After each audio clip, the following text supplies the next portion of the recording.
Bonjour à tous et bienvenue dans cette pensée du jeudi. La Bible est divisée en deux grandes parties. Il y a l'Ancien Testament et le Nouveau Testament.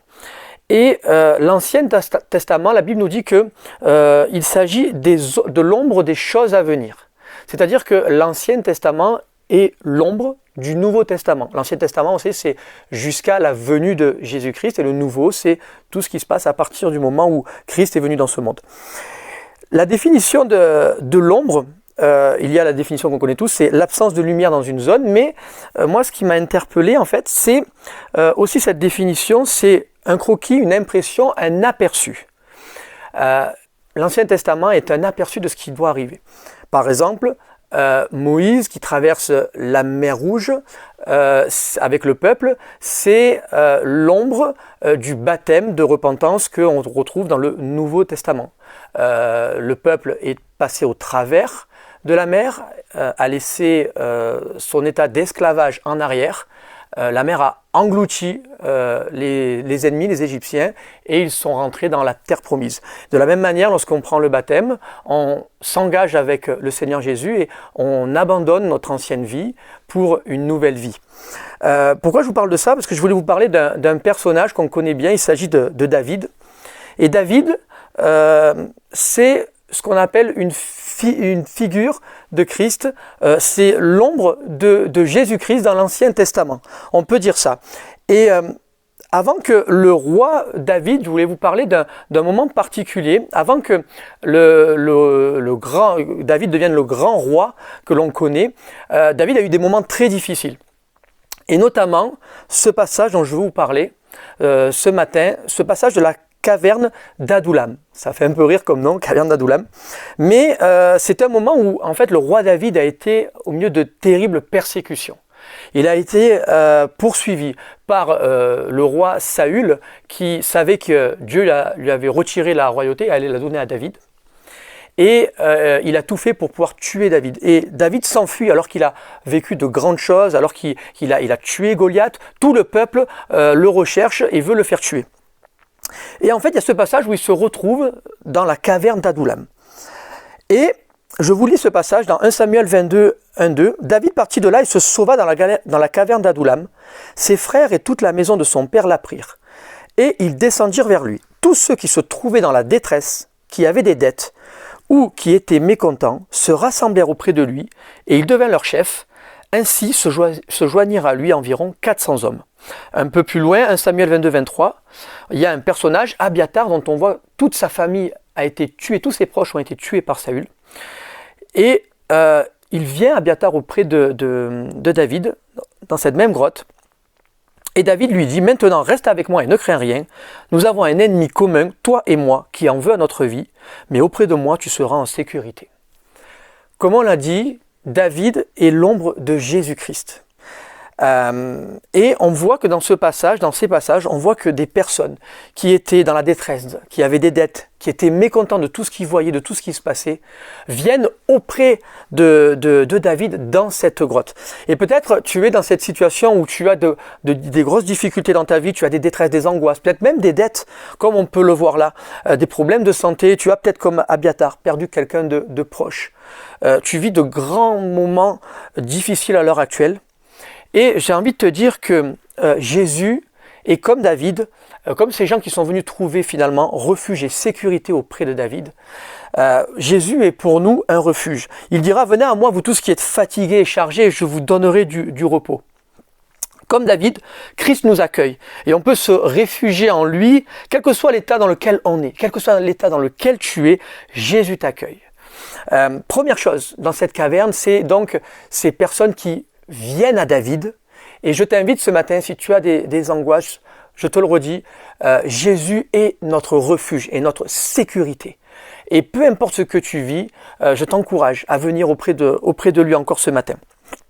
Deuxièmement, on voit que, pourquoi ces personnes viennent auprès de David? Parce que on voit que David connaît la situation notamment de Abiathar qui vient après, il connaît la situation, toute sa famille a été tuée, et il dit, maintenant reste avec moi et ne crains rien.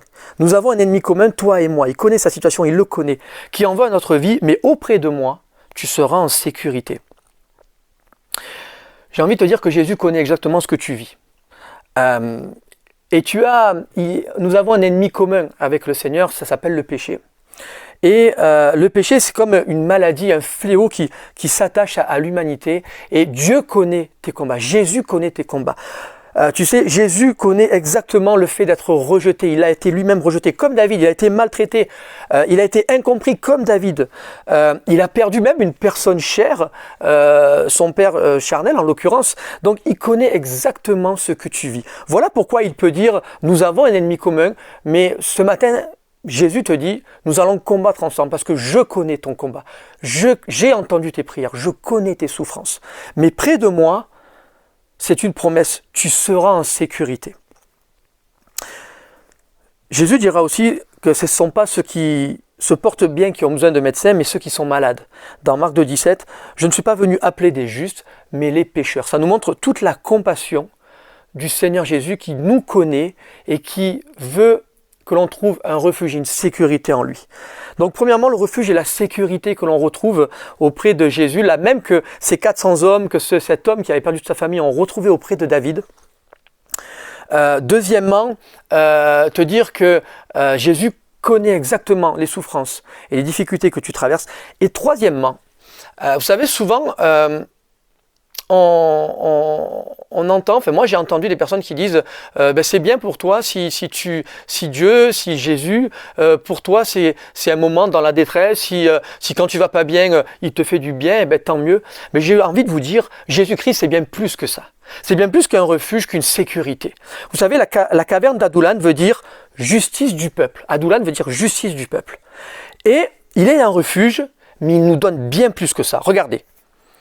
On voit qu'il y a seulement 400 personnes, on l'a lu, 400 hommes qui viennent auprès de David. Tous les autres sont contre lui. Ils sont avec le roi Saül. Le roi Saül représente le monde, le compromis, les plaisirs immédiats de la vie, si vous voulez. Quant à David, il représente la volonté de Dieu, l'intégrité et la justice. Et ces hommes-là, ce peu de personnes-là, peut-être tu es seul à connaître Jésus, peut-être tu es seul à t'être engagé avec lui. Et des fois, c'est pas évident, c'est vraiment pas évident d'être seul. Mais regarde un peu, regarde ce qui va se passer. Dieu, Adullam, justice du peuple. Regarde, Dieu, bien plus qu'être un refuge, Jésus, bien plus qu'être un refuge, il va te faire justice. Regarde ce qui est dit un petit peu plus loin. On sait qu'il y a des personnes qui ont été fidèles à David jusqu'au bout. Et notamment, on apprend les 30 vaillants guerriers, peut-être tu as déjà entendu parler, c'est les chefs qui dirigeaient les troupes de guerre de David. C'était des hommes incroyables, extraordinaires. La Bible nous dit que certains, à eux seuls, ont tué des centaines d'ennemis, à eux seuls. C'était des guerriers, c'était des hommes qui ont accompli des miracles incroyables et fait des choses extraordinaires, qui ont aidé David à être établi roi. Et dans 2 Samuel 23, 13, regardez ce que l'on voit au temps de la moisson, c'est un petit verset. 3 des 30 chefs descendirent, vinrent auprès de David dans la grotte d'Adullam. Ces guerriers, ces chefs, ces hommes extraordinaires, ils étaient tout simplement ces personnes qui étaient dans des dettes, ces personnes qui étaient dans le mécontentement. Toutes ces personnes qui, au tout début, sont venues auprès de Jésus. Ces personnes qui sont aujourd'hui reconnues comme et citées comme Dieu comme étant des personnes incroyables, étaient des personnes qui vivaient dans l'angoisse, qui vivaient dans le mécontentement, qui avaient, comme je disais, des dettes, qui avaient peut-être des souffrances terribles, mais ils ont trouvé refuge auprès de David. Et aujourd'hui, je te dis, si tu as trouvé refuge auprès de Jésus, je t'encourage vraiment à en persévérer, parce que bien plus que de te donner la sécurité, la paix, bien plus qu'il te connaît et il sait, et il partage avec toi tes souffrances, ce que va faire Jésus va dépasser tout ton entendement. Il va te donner des bénédictions. Il va t'ouvrir des portes sur des choses qui jusqu'à maintenant étaient fermées. Il va faire de comme il a fait avec ces hommes qui étaient des hommes, des rebuts de la société. Il a fait d'eux des personnes incroyables parce qu'ils sont restés fidèles jusqu'au bout. Malgré les combats, malgré les difficultés, ils sont restés fidèles jusqu'au bout. Alors, en conclusion, je te le redis, Jésus est quelqu'un qui te comprend dans tes détresses, vraiment. Il est pour toi un refuge sûr contre tes ennemis et contre tes angoisses, Et n'oublie pas qu'il va te faire justice. Pense à ces 30 guerriers qui n'étaient rien d'autre que des rebuts de la société, ils ont été fidèles. Ils ont fait en sorte d'établir la royauté, d'aider David à établir sa royauté. Et toi, continue à être fidèle, continue à proclamer la royauté de Jésus-Christ. Je t'encourage vraiment à le faire ce matin. Et Dieu dit que nous serons plus que vainqueurs. Plus que vainqueurs. Et au-delà des bénédictions, nous savons que lorsque le règne de Christ viendra, eh bien nous siégerons à ses côtés et nous serons avec lui. Voilà, soyez bénis ce matin et que cette parole puisse vous faire vraiment du bien.